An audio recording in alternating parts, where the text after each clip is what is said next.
உள்ள ஒருத்தன் கோபமா இருந்தாங்க, சவுல் குடும்பத்தை சார்ந்தோம். இவன் தெருவில் வந்துட்டு இருக்கான், ஒரு 200 பேரோட. அப்போ வந்து நடுவில் நின்று ஒத்தையா வந்து சொல்றான், உனக்கு தெரியுமா நீ ஏன் இந்த கதியானு? எங்க குடும்பத்தை நீ அழிச்சு எங்க சவுல திரட்டி நீ திருட்டுத்தனமா அந்த ராஜ்யபாரத்தை நீ எடுத்துக்கிட்டியே, இன்னைக்கு பாத்தியா நீ நடுத்தெருவில் வந்துட்டேன்னு சொல்லி கையில மண் எடுத்து வாரி அவனை சபிக்கிறான். சில நேரம் அவனுக்கு என்ன பண்றதுன்னு தெரியல பாருங்க. 200 பேர் இருக்காங்க, இந்த ஒருவன் அடிக்கிறது ரொம்ப நேரம் ஆகாது. எல்லாம் கேட்கறாங்க என்ன பண்ணலான்னு. சொல்றான், இல்ல இல்ல இது அவனுடைய நேரம், விட்டுருங்கன்ட்டான். சில நேரம் அவமானம் வரும், நிந்த வரும், நீ ஒண்ணு எதிர்த்து நிக்கவே முடியாது, வாயை மூடிட்டு எல்லாத்தையும் கேட்க வேண்டிய ஒரு நேரம் வரும். அப்படி நீங்க செயலற்று இருக்கும்போது ஒண்ணு செய்வீங்க, என் பலன் போய்விட்டது, நான் ஊமையை சார்ந்து இருக்கிறேன். Why God is breaking you?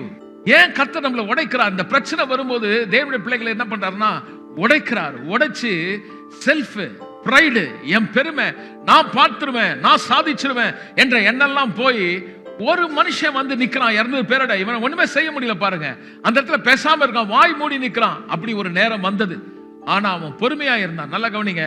சொல்றான், நான் கத்துக்கிட்டேன், ஒரு காரியத்தை கத்துக்கிட்டேன், பெருமை எனக்கு எங்க பங்கும் இல்லை, என்னிடத்தில் மேன்மை சொல்ல ஒன்றும் இல்லை, கர்த்தரை நான் எக்காலத்திலும் ஸ்தோத்தரிப்பேன், கர்த்தரே என் பலனானவர், நான் யாருக்கு அஞ்சுவேன், நான் யாருக்கு பயப்படுவேன், மரண இருளின் பள்ளத்தாக்கில் நடந்தாலும் பொல்லாப்புக்கு பயப்படேன், தேவரீர் நீர் என்னோடு கூட இருக்கிறீர், என்னை கைவிட மாட்டீர், எனக்கு அவமானம் வந்தாலும் நிந்தை வந்தாலும் பழி சொல் வந்தாலும் என்னை காக்கிற ஒரு தேவன் இருக்கான். பாட்ட பாடி பாடி கர்த்தரை துதிச்சு அவன் சொல்றான் கடைசியா, கர்த்தர் நல்லவர் என்பதை ருசித்து பாருங்கள்.